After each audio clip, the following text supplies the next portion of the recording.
So I got a cell cam over by Dave's up by the road, and it was getting a lot of pictures all of a sudden, mostly does and some small bucks, but the amount of activity was interesting. And I thought, well, maybe something's going on. Maybe there's a doe coming in early or something, or it just seemed weird. And I thought I had to do the show with you, so it would be a good hunt to just get, where I can get out of there quick and get on the show. So I thought, well, all my hunts I have been going into in deep and trying to make it happen with a big buck. I thought on that hunt I could observe the front half of the farm. I could see all the way up, all the way down, around the corner a little bit from, if I sit back a little bit, and I could shoot my doe, get that done with, and then just watch what comes out and where it goes.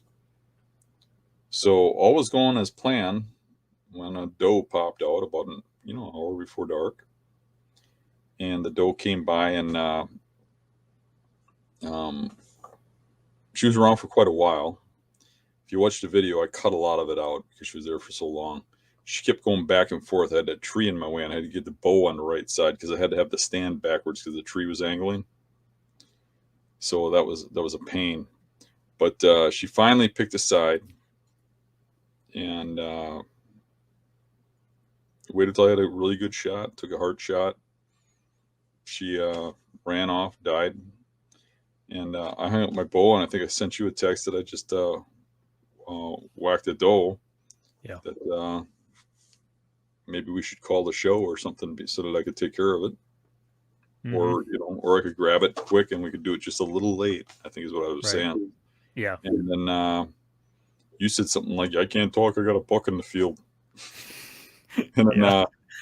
I mean that was all in a matter of seconds. And then I looked to Right. my right, and there's a nice buck I've never seen before standing in the field looking over, and it had to be there when I shot that doe. Something must have blocked my view from seeing it, or I didn't notice it before, but it's standing there with its ears alert, looking to where the doe was. And I'm like, oh, geez, where did he come from? So I'm looking at him, and I started thinking, you know what? Let's shoot that. That's a pretty nice buck.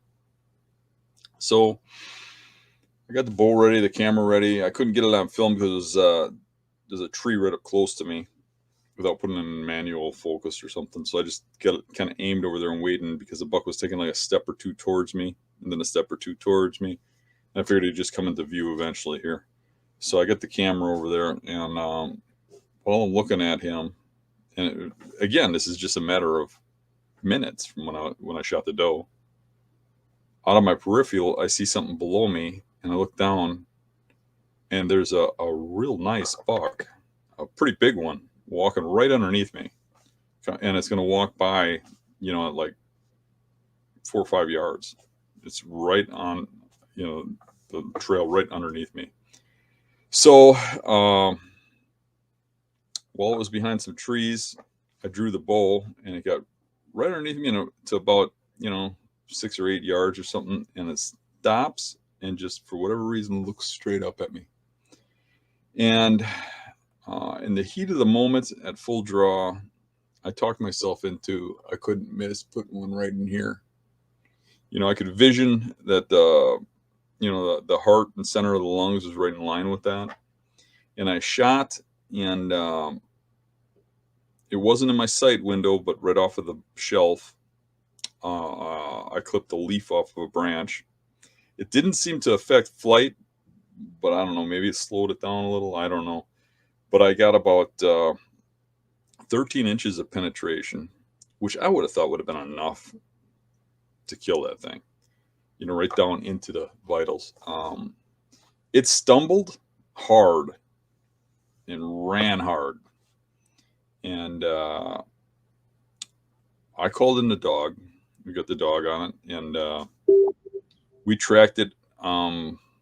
It never stopped all the way to a road across two properties. And then I couldn't go on the third property because of permission. So the dog guy goes home, and the next morning at a decent time, I called and got permission on the neighboring property and went onto there. And then Then he was walking pretty good, and I was able to follow blood for quite a ways. And then I even found my arrow, busted off. And the thing was, he went across three solid properties because probably that arrow was right in front of his face with the lit knock bouncing in front of his face until he broke it off. And when he broke it off, he quit bleeding real well, and I lost the blood trail. And eventually completely lost it and couldn't pick him back up. Then I scanned bedding areas and spent a good day at it. And then after making some phone calls to local people out there, I got the whole neighborhood searching for it. Nobody ever found it. So, yeah. Yeah, that's a tough one. I shot one. Gosh, it's probably been 10 or 12 years ago on a deer drive with a bow through the chest right here, and it ran a long way before we found it too. I'm fairly certain that deer is dead because it was coughing up lung blood. I don't know how I could have got one lung and not the other. But oh, really? Yeah, that's. Yeah, this one I shot it. I hit him kind of high. I mean, I shot him right through the neck, and I shot him with a big expandable too, so it did quite a bit of damage, and he just pretty much ran until he lost enough blood to probably get dizzy and fell over, you know. But it took us forever to find that deer too. I mean, we looked for a full day and finally just kind of stumbled upon him, luckily, kind of thing. But yeah, I think I posted a picture of that deer on the Hunting Beast forum. You can, if you look close, you can see a great big gash in his neck right here, and that's where I ended up shooting him. Not a good shot, but it was a deer drive. So, yeah, is what it is. you know, I try not to take shots that are iffy. Yeah. When it catches you by surprise, that heat of the moment thing, when all of a sudden that deer's there and you're at full draw and he's right there, I have a tendency to talk myself into it's a slam dunk. You know what I mean? You can't miss. Yeah. I don't know how to say this without sounding like bad or unethical, because I'm not by any means, but like people that think that you're going to have a perfect shot every time are just unrealistic. Like if you're going to start killing deer, sometimes you got to try to thread a needle somewhere, you know. I'm not saying, you know, that your shot was good or bad or anything. It's just like, man, there's sometimes it's not perfect, and you're still, no matter if you shoot them through the heart or through the liver or whatever, it's like you're still killing the deer. It's not going to be pretty either way. And yeah, we want to make it as ethical as possible and all that stuff. But it's like sometimes you can have a perfect shot and it's not very ethical. You know, you can hit them through the guts and they lay there for 2 days. As long as my heart, I know that I believed I was going to kill that deer when I took the shot. I'm good with it. Yeah. If somebody else ain't, that's their problem. Really, I mean, I'm out there trying to kill them. We limit ourselves with equipment that's hard to kill deer to make it harder. You know, that's why we bow hunt. Yeah. So when something goes south, we have to, get up, wipe yourself off, and keep going. Yeah, for sure. Yeah, kudos to you for even putting that video on the internet. You know, most every other hunter almost in the country, you know, you make that shot and mess it up, and then you just nobody ever hears about it. You know, which you could have done that, but yeah. So it was a good video, a good learning experience for people, especially like I have a friend that's probably watching right now. You know, he wounded one the other day. It was his first archery buck, you know, or archery deer. It was a doe. And, you know, we kind of talked about what he did wrong, what he did right, and all that stuff, and how to prevent it from happening next time. And, you know, maybe your video will teach someone that lesson without them having to go through it, you know? Yeah. Yeah. You know, a couple of people said that, well, you only got a softball size target there. And that's probably true, but that's a lot of times that's all you have on the chest cavity too.